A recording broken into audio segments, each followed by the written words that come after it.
The very nice thing about the municipality of Aringay is that it has a burgeoning population that is more than 50,000 people and surrounding population from its neighboring towns that would want to experience tourism and agriculture. It is a very good template for developing a vibrant agritourism industry. There are establishments that are already offering farm-to-table fairs.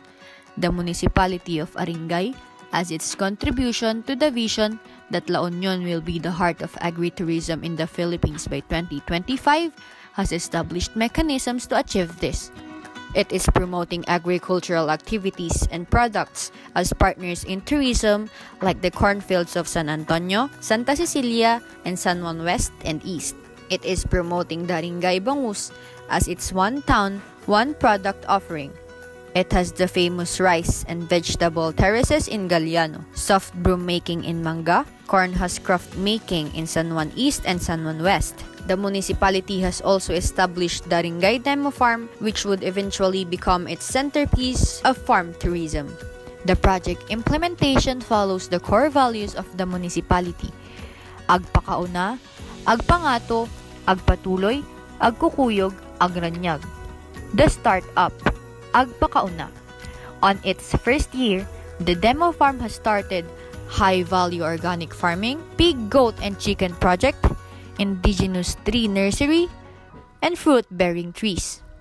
Agpangato, the growth year, included the expansions of the different projects, start of the bamboo situm project, tree planting activities pursued, vermiculture and composting projects. Agpatuloy, the continuity phase, included the expansion of the vegetable farm operations, start of training activities, start of volunteerism, and preliminary activities in agritourism.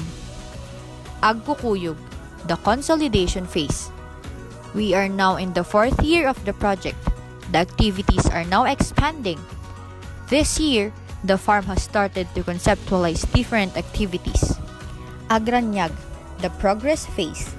We hope that as the years go by, the activities and the agritourism programs of the demo farm get strengthened.